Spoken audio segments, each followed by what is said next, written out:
you know, the first thing that I started off with this term was getting you to practice your exact values. So hopefully they were really good at that now. Sine 60, Harry? No. Okay. I tried. Sine 60, someone help him out.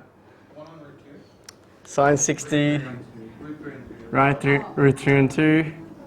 I heard like 3 different answers, that's alright. Sine 90, go either. Half? 1? Which one is it? Draw the graph, right? 1. So sine 90 is there. There we go, it's the highest point. Yeah, so sine 90 is 1. So you can use the graph, you can use a triangle, you've got a reference sheet. The reference sheets have the triangles, so you've got to know how to use them, or you can just memorize them, right? What about James? Go for me. Find the exact value of this.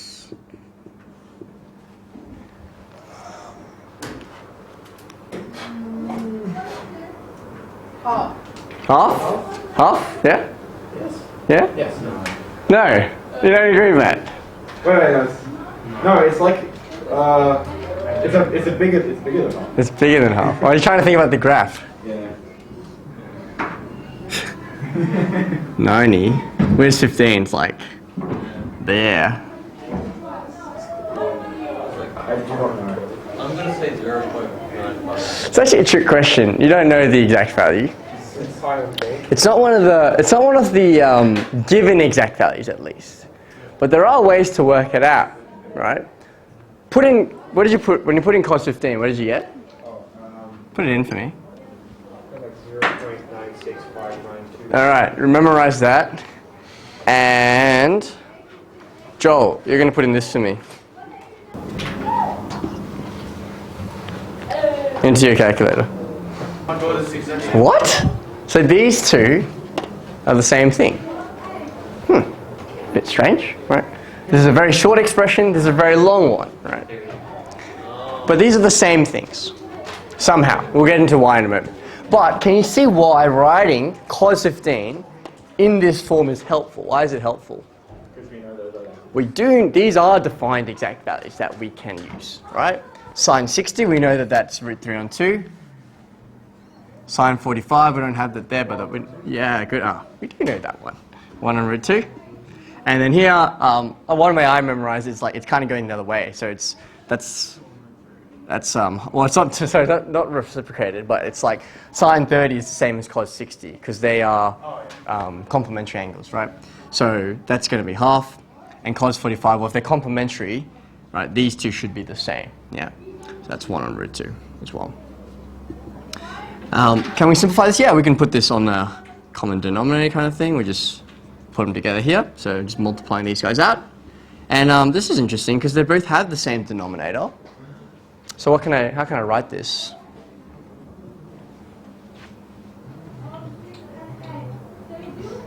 I mean, when I'm adding fractions, right? If they have the same denominator, yeah, I can just add across, right? So root 3 plus 1 over 2 root 2. And what is an exact value at the end of the day? Exact values are a form generally written in surd form, it's root 3, right? Not as a decimal. But let's just verify that, yeah? James, you want to chuck that in for me? Yeah. Root 3 plus 1 on 2 root 2. And what did we expect to get again? We expected to get around, I think 0.96 or something, yeah. 0.96. Oh, well, lo and behold, it's the same thing. Jot that down for me. Now, suppose at this point, the thing you may be wondering is, how does that exactly work?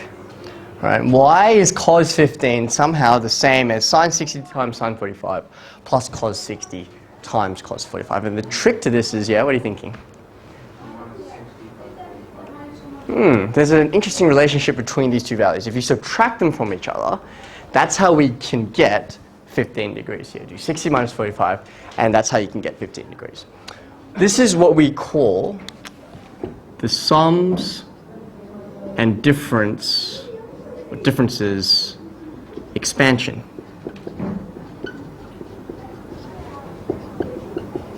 Now we know how to expand traditional brackets by, multiplying everything on the inside but the outside. But with trigonometry, we haven't really been able to do much with the angles inside. They've been kind of locked in, right? Like when we do sine 60 and sine 45, there's not much we can do in terms of interacting the angles with each other.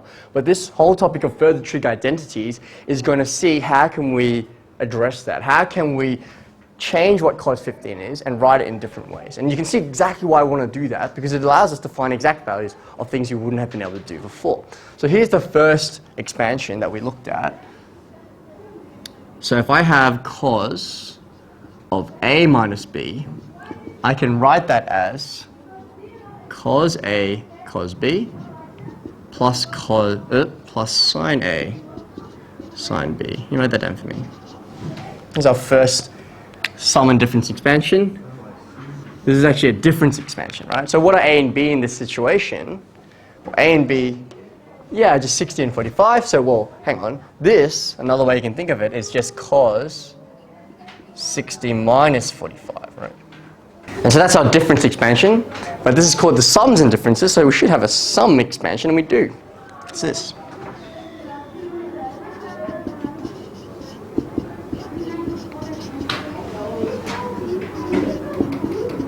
The only difference being, well, you can see for yourself, the only difference is that we change the sign here.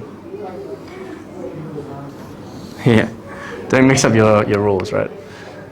So if I have cos of A plus B, that's equal to the same values here, cos of A times cos of B, but this time I've got a subtraction sine of A times sine of B. And we can verify that too with our calculator, but a better way to do it, let's use an example.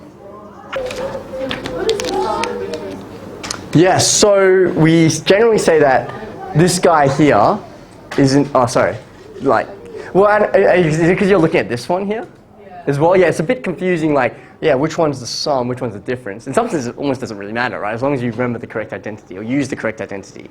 But I guess we generally, we start with the left-hand side here. This is like the original one we're looking at. So if I'm like subtracting two angles, how can I expand it? I guess we call it an expansion because we're making it bigger. Right? We're not expanding in the traditional sense, but it is some kind of expansion, right? So maybe you can call this one the difference one, this one the sum one. But yeah, I don't know if it matters too much. Yeah. All right. Ideas for this guy, cos 105. Again, no real defined exact values for cos 105, right? That's not something that we'd expect you to know just off by heart. But now we have these expansions, and I suppose the key here is to think about what exact values you do have, right? You've got 60, 45. 30? Or anything else? That sounds about right. Maybe do kind of have 90, but don't know if that's generally used, but probably something to keep in mind. Yeah. So how can I use these numbers to create this guy? Yep, 60 plus and 45. Good. So I can rewrite this as cos, in this case we're working with the sum here, right? 60 plus 45. And I've written like this so it makes it really clear what A and B actually are, right? So we've got cos of 60, cos of 45, and just being careful that we're using this correctly, so minus sine 60, sine 45. And we do have these exact values, as we know. So cos 60, did we use that one before? No. We did. What is it? It's 1 on 2 times root 2. Oh, sorry, cos 60 by itself is on 1 on 2. Well, where are we going? For which one here? I was doing like the times together already. Okay, so 60 by itself is 1 on 2. 1 on 2, do we agree? And then 1 on root 2 over here. So you're just ahead of us, James, that's all right. And then we've got root 3 on 2 and 1 on root 2. And what you'll find is when you put these together, right? Did I do something wrong here? That should be like that, yeah. What you find is we're kind of seeing a recurring thing, that you'll often see like the same denominator a lot. That's because obviously the exact values, they are complementary. So you'll definitely see those matching quite a bit. So you'll see similar values every now and then, right? But what it allows you to do, it allows you to find an exact value now for cos 105. So we can write it as 1 minus root 3 on 2 root 2 when we subtract these out together, right? So that's the exact value. Writing it in that surd form, which we wouldn't have normally been able to do.